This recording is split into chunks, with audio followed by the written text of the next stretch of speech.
Ayan, hello po, magandang gabi, magandang umaga, no? Kung nasaan panig tayo ng mundo. Maraming salamat po sa lahat ng mga nagpa-reading. Ayan, nag-break muna tayo, ha? Para magawa tayong reading ng mag-aga pa. Dahil alam ko ang sa inyo napagod ngayong araw na to, ha? Mga nag-swimming dyan, mga namasyal, ayan, ha? At ang mapanood nyo ang ating reading ngayong gabi. Salamat po sa mga palagi ang nag-aabang, sa mga tawag nito, laging nag-chat sa akin kung meron na bang bago tayong Salamat po, ha. Ayan, kaninong reading itong makukuha natin ngayong gabing ito. Tignan natin, kamusta po ang inyong weekend? Ano pa lang pala, Friday, At bukas na ang weekend. Ayan, magpahinga, ha. Pahinga ang ating mga pagod na katawan. Diba? Minsan lang yan. Yung 4 na araw. Sulitin natin po, ha. Tingnan natin kung kaninong reading ang makukuha natin ngayong gabing ito. Okay. Pwedeng ito po ay sa inyo, pwedeng sa kanya, pwedeng kung kanino man. Sabi ko nga, take only what resonates po, ha. Ulitin ko, salamat po sa mga nagpa-reading simula kaninang umaga hanggang hapon at itong gabi, no. Katatapos ko lang yung kay Madam. Ayan, so eto na. Meron tayo ditong 7 of Cups. Meron tayo ditong 4 of Swords, meron tayong 6 of Pentacles, and we have here the King of Cups. Ayan. So, ito, tignan natin, ha. Tignan pa natin. Ang dami, ha. Meron tayo dito, the Empress. Ayan.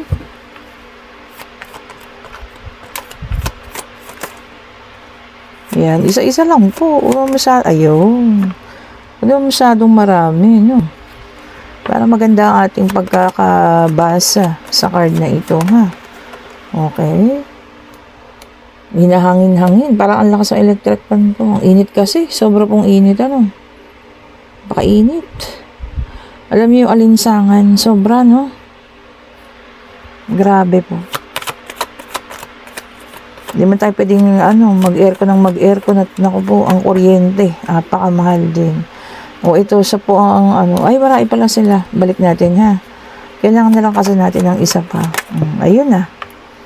Tayo naman ay dininig. Ayan. Okay po. So, ito na, no. Ang ating reading for tonight, meron tayong the Empress, meron tayong 9 of Pentacles, we have here the Magician, at meron tayo ritong 5 of Swords. So, ayan. So, ito na. Kompleto ng ating reading for tonight. Alam mo, ang taong ito, sabi kong tao kasi meron dito, no? Lalaki, babae, or LGBTQ. No gender specification, ha? Meron pa rin palang the Empress doon. Ayan. Alam mo, marami siyang gustong sabihin sa'yo. Ayan. Marami siyang gustong iparating. Okay po. Marain mang ngayon na tumatakbo or ginagawa siya ngayon, or marami siyang pinagtutuunan ng pansin. Pero hindi ka pa rin naaalis sa isip niya, ha? Sa isip ng taong ito. Marami siyang gustong sabihin. Ayan, pero kasi nandun ka sa stage na tahimik ka. Hindi niya alam pa-approach kung paano ka kakusapin. Ayan, ha. At maaring parehas kayo na inaayos ang inyong kabuhayan. Ganun, So, kaya ito, ang taong ito, hindi niya alam.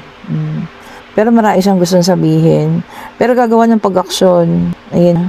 And definitely, napunta ka dun sa sitwasyon na nagkaroon ng pagpilian. Parang hindi naman ikaw ang kaya napili. Meron din pakiramdam na parang kang naging talunan dito. At merong, alam mo yun, pinaramdam niya sa'yo yan. Kaya alam na niya yung mga gusto niya sanang sabihin. May mga gusto siyang sabihin sa'yo. Ayan, ating alamin, ha, kung ano bang gustong sabihin sa'yo ng taong ito. Ayan. Nakita kong itong ating oracle card. Ayan, tignan natin. Ano ba ang gustong sabihin sa'yo ng taong ito? Take only what resonates po, ha. Pwedeng sa'yo, pwedeng sa kanya. Pwedeng ito po ay ang ex-person mo. Pwedeng ito po ay ang taong hindi mo makakalimutan. Diba? Ito na. Tignan natin. Ayan. Ito. Ano ba ang gustong sabihin sa'yo ng taong ito? Tignan nga natin. Ayan. Para magagamit natin ng lahat ng cards na nandiyan sa akin. Minsan yung iba nakakalimutan ko na. Diba? Tignan nga natin kung ano nais niyang iparating. Eto na. Oh, sabi niya rito, oh, we both know I am not the one for you. Pareha siya naman daw pong alam na siya po ay hindi para sa'yo. Oh, ito para sa iba ha, pwedeng sa'yo rin. Sabi ko nga kung saan ka makaka-resonate. Oh, yan po ang ibig niyang gusto niya iparating sa'yo ha. Oh, alam niya naman. Siguro sabi niya sa isip niya, no, alam ko na hindi ako yung taong para sa'yo. Na meron at meron tao na nakalaan para sa'yo. Oh, 'di ba? Yun ang isip niya. Dahil alam niya nakasakit na siya, na wala nang patutunguhan. So, ayun po. Baka maaaring gusto nang iparating sa'yo yun. Natanggap na niya.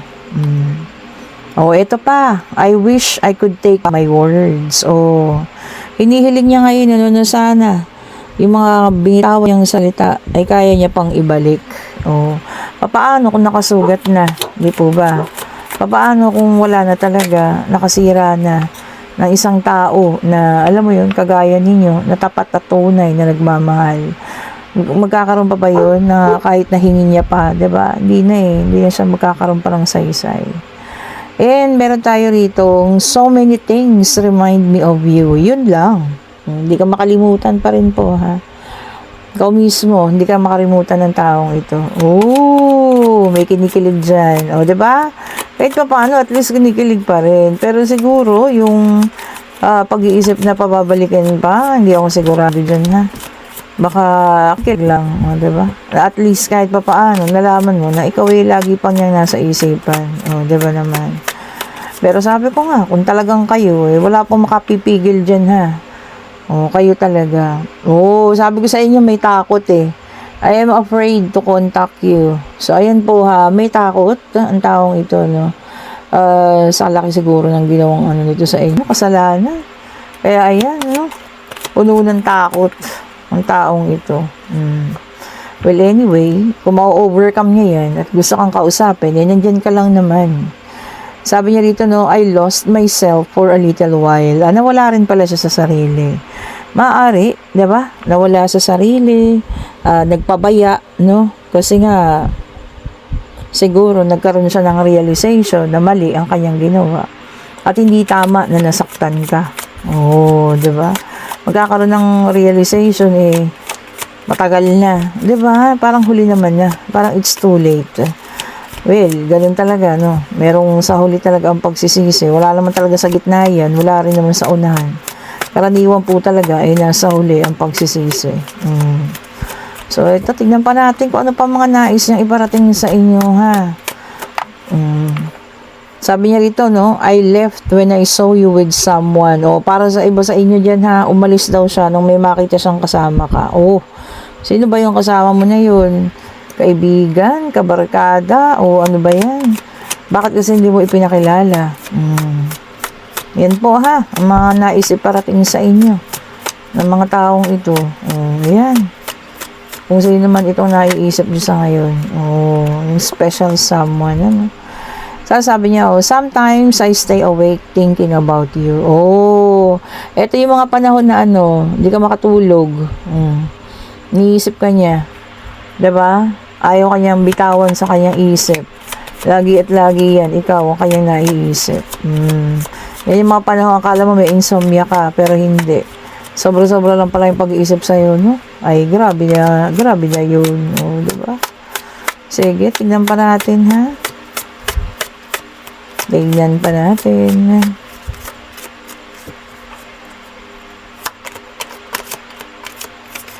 Ayun. Sabi niyo, my life is not as together as it seems. So, nag-iba rin ang takbo ng buhay niya. Siyempre, iba talaga. Iba kasama niya. Hindi naman ikaw. Paano magiging diba?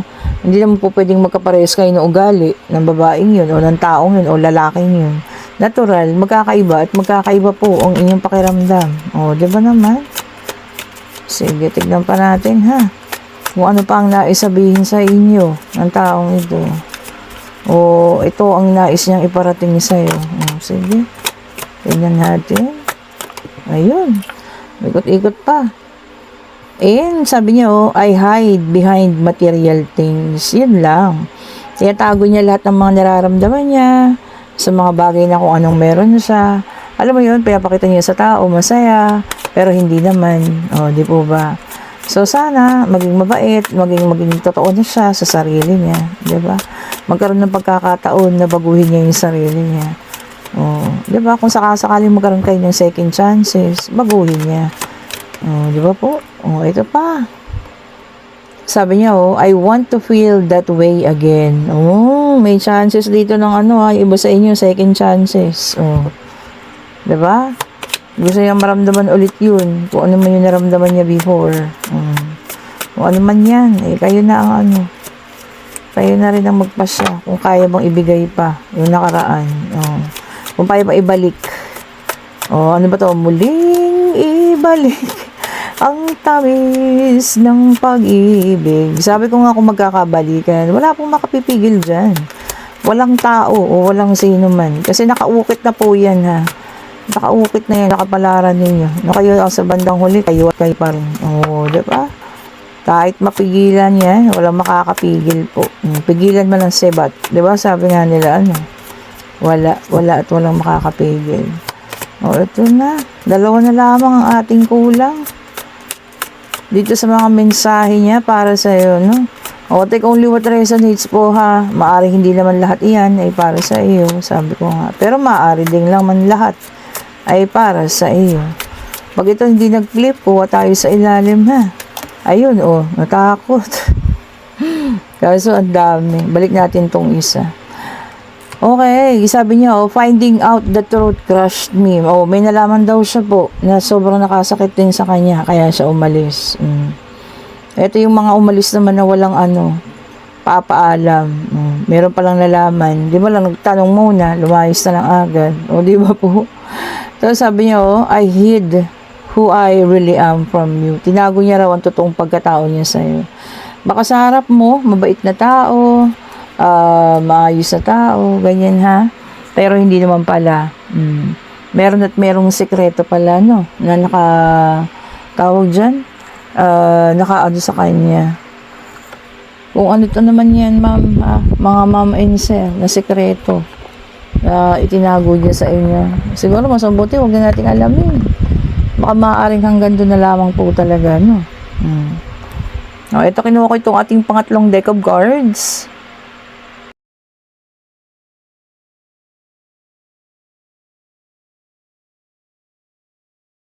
Tingnan natin, kinuha ko itong pangatlo. Pwedeng ito po ay sa inyo, pwedeng sa kanya, pwedeng kung kanino man ha. Take only what resonates pa rin po. Okay, 2 agad. Okay, so meron tayo rito, the star, air sign. Ayan ha. Sabi niya rito, no, renewal. Pagbabago, no? Para kayo pinanganak muli, parang ganun. So, ikaw talaga yun mismo, pipiliin mo yun. Magkaroon ng renewal or pagbabago para sa sarili. Di ba? Maganda. At least, baguhin mo yung sarili mo para sa ikabubuti. Di ba po? And, mayroon tayo dito, 5 of Cups, Cancer, Scorpio, Ice, Water sign. Ayan. Ito naman, sabi niya dito, acceptance or pagtanggap. Ayan naman maganda. Diba? Wala namang kapupuntahan kasi. Mas maabuti pa, tanggapin mo na lang. Kung talagang hanggang doon na lang, hanggang doon na lang po yun, Acceptance. Sabi nila, acceptance is the key. And we have here the 6 of Pentacles, Earth sign, Taurus, Virgo, and Capricorn. Ayan ha. Sabi niya dito, sharing. Ayan. Baka tayo makakatanggap ng tulong. Diba?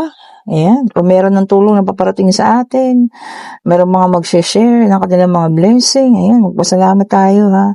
Sabi ko nga, matuto tayo mag-appreciate. Maliit kay malaking bagay. Diba? At gusto naman nilang talagang, nasa bukal sa kanilang mga pusang pagtulong. Magpasalamat po tayo ha. And we have here the Hermit, Earth sign ulit ito, Taurus, Virgo, and Capricorn, naka-reverse. Sabi niya rito, you lost your way. Naku, ba't ganun? Naligaw ka. Diba? Doon sa dapat natatahakin mo. Baka naguluhan. May mga pangyayari na hindi mo inaasahan. Naku. Ayan po ha. Kung ano ito naman. Diba? Lagi nating iisipin, yung nararapat, yung tama, doon tayo po lumugar. O, diba? Eto, tingnan pa natin. Ayun.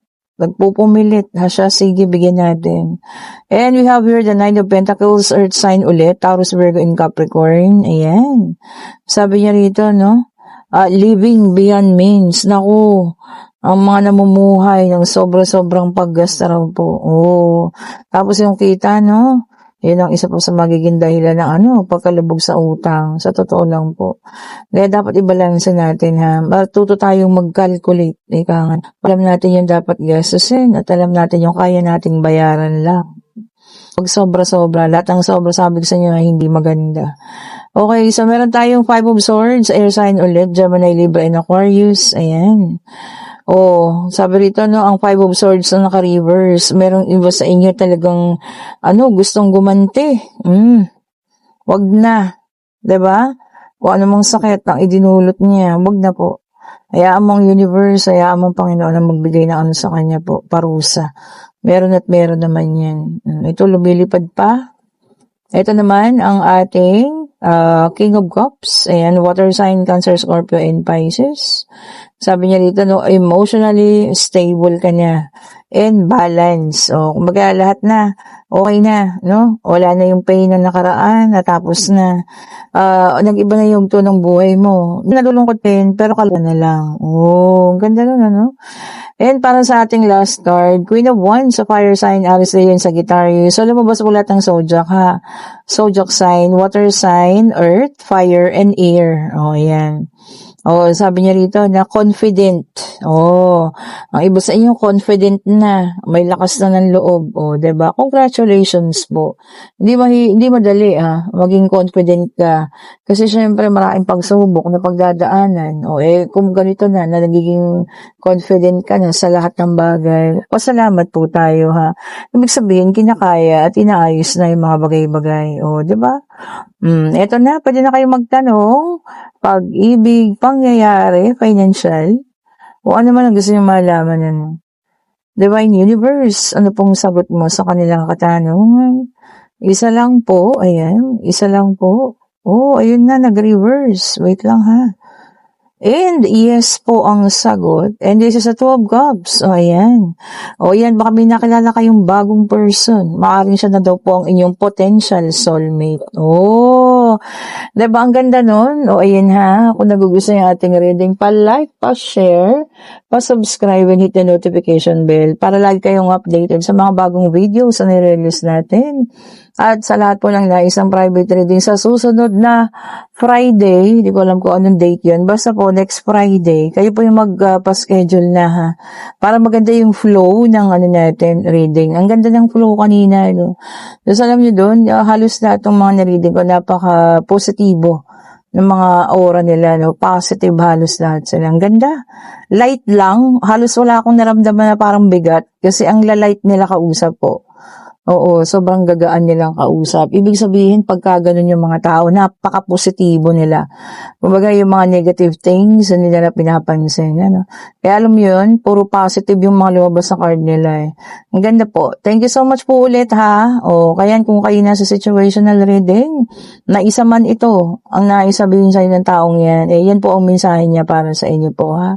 Ulitin ko pa, like, pa share, subscribe, and hit the notification bell para lagi kayong updated sa mga bagong videos na nire-release natin.